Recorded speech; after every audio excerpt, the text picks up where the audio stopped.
Alright guys, we are back and we got the front of the car pretty much all done here.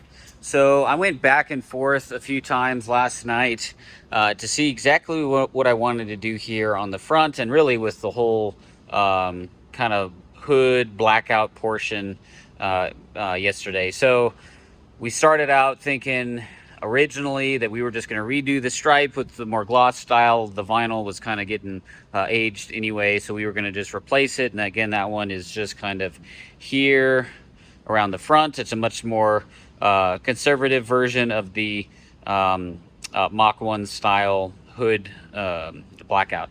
Now, I looked at the car and said, I really think it should be larger like the older style, and I looked at some of the lines and said, you know what, I bet you it'd look pretty good with the outer lines, and I think it does. But I decided to do a couple of different things. Originally, when I was like, yeah, let's go ahead and black out a larger portion, I thought, you know what, maybe the blackout portion should end with this light pinstripe coming around the side, just like on the 69 or the 70s Mach 1s. The thing was, I'm like, I just don't know if it's going to look super good, as well as the line would have to end and I'd have to go away from the line with the actual vinyl. So that was the first idea. The other idea was, well, I'll have no secondary line and just black out like I have on the 2012. Also looked at that when we first got it all completed. I think you guys saw we just had the black, and I looked at it and said, it really seems incomplete without this other line. It just does not seem like it's done. So we added in the, it's about a 1/4 inch line, I think maybe 3/16 inch line around the sides of the primary blackout. And at that point, I'm like, okay, I think it's done on the hood now, but the front just doesn't tie in. Since I didn't use this line around, as I mentioned, it's never like done. And to me, that's not like a deal killer. There are some designs with the striping on some of these Mustangs that just end. I mean, if you take an example of the side stripes as designed, they essentially just end as well. So that's not really a big deal. But it just didn't look quite right with it ending here on both sides. It just seemed not done. And so I went back and forth. I tried a couple different things. I tried putting a little line around here to continue it out. That I don't think looked very good. The next one was, okay, well, this section kind of ties in. The inner part of the upper bumper, just in front of the grill section, ties in with the hood, essentially, based on the lines and the curvature. So I'm like, okay, well, how about we black out that portion with the line? And that actually doesn't look too bad. It's essentially what I have right now. I also had another black line on the outside added back to it. The problem is we just wrapped the front bumper with PPF, and so it is already essentially protected. And the problem is you really can't apply anything over PPF because of how it's hydrophobic and anti kind of stiction. So that's really not going to work unless I get rid of the top section of the PPF on here and here, and that's just kind of a waste right now. So I think I've arrived at what I'm going to do for a while now, which is just go ahead and keep the outer and the inner. At least the inner black kind of ties in.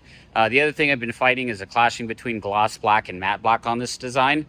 Ideally, with all of the other cars I have, it's almost always gloss black. Matte black has always been the style for muscle cars. The Mach 1s have almost always had have always had matte style decals and livery patterns. The gloss for me on a yellow car really pops it a lot more than matte does. And so that's why I'm going with gloss black more so. The problem is not every accessory that you can really get for these is gloss black. You usually have to do something to it. Now the question, an example of where you just can't do anything unless you really, take this light apart is these Spec D version 2 twin halo lights. Those only come in a matte black interior, whereas a lot of the others will actually have a gloss black interior. Some of the others here I'm trying to kind of gloss up a little bit, either painting it or putting on some UV coating. An example here is just how much this side mirror really pops for just being essentially a painted black plastic with some of the Cerakote coating onto it. We're about to replace this one. Ours unfortunately ended up breaking when we were doing some of the modifications here. Those kind of parts just get really old and brittle, especially if they sit in the sun for a while. The scoop, I think, turned out very good. We, again, had this gloss black. We put over a couple of layers of paint onto that, of kind of a satin semi gloss black to kind of tie it in a little bit better. And so really what I'm trying to aim for is kind of a satin semi metallic black on the car with gloss black. And so we've got the hood, we've got the roof, and then soon we're going to be working on the spoiler here as well. On the back, it's a similar story that we're trying to figure out exactly how we want the deck lid portion and the louver to kind of tie in. So not my ideal. Ideally, to me, everything on this yellow car would be accented gloss black rather than matte black. But really the design was meant to be for matte black. So I'll digress right now. But I think overall, this is really coming along quite well. I think it's really going to stand out once I get the new wheels that I've selected for these. These obviously are the Mach 1 wheels. I think a lot of people would be disappointed. I'm going to keep these, but I'm going to go ahead and throw on some other ones I think fit the color scheme a little bit better with my other designs, and see how it looks ultimately. At least I'll have both, and always sell one of them if I don't like it. So anyway, now we are going to go ahead and replace the cowl portion of the rear hood section here. Since it was damaged, get it kind of cleaned up a little bit more with the replacement piece we have right over there. And I need to re-chrome these guys. Unfortunately, I forgot to take them out, so we're going to try and go ahead and get these re-chromed properly. And then we've got to get some of the front bumper and rear section painted and sanded and actually cleared, so it all looks good. And then going over the cover one more time. That will probably be it though for this episode, and we will start on some of the other parts in the next one. So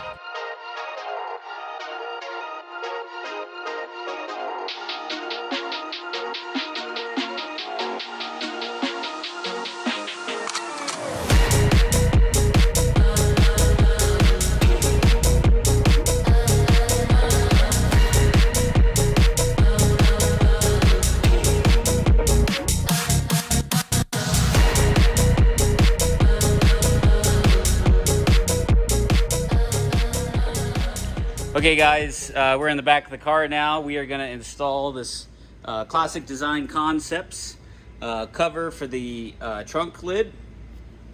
Goes on with a couple of bolts as well as in line with the actual latch and the trunk release.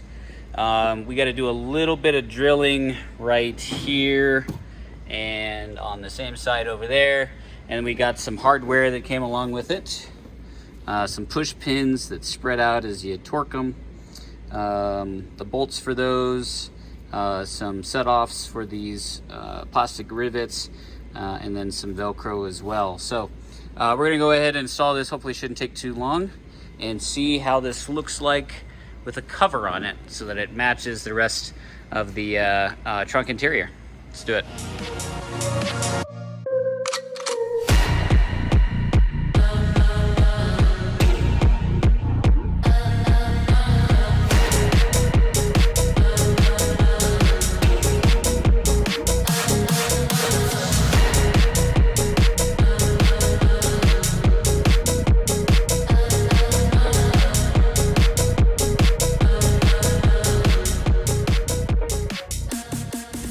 All right, guys, and with that, we got the trunk lid cover interior part with the storage installed from, again, Classic Design Concepts. Pretty cool little setup. Again, not sponsored or anything by them, but wanted to add this just to complete the look with the trunk itself. And really, you know, most modern Mustangs have this kind of liner as well. This one just goes that extra mile to be able to put, you know, rags or extra tools or something like that, with these pretty cool little snaps on both sides that allow you to access all that kind of stuff. Really cool little setup. All right, on to the next one. All right, guys, we're gonna move off to a small side project, and that is gonna be hood pins.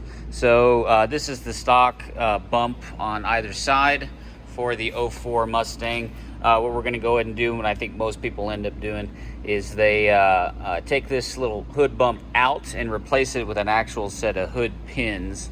And then you can actually remake the bumps in a couple of different ways. We've got this leftover set. This looks like a 1/2-inch hood pin. This should be long enough. And the hardware is small enough. I don't think we're gonna have to do too much cutting on it. Some people have to cut all the way into the frame rail and get something sorted out. I'm gonna try my best to avoid doing that on this one, but we're gonna try and use these 1/2-inch hood pins on both sides, and that obviously means cutting into the factory fiberglass hood, which pops out something like right about here.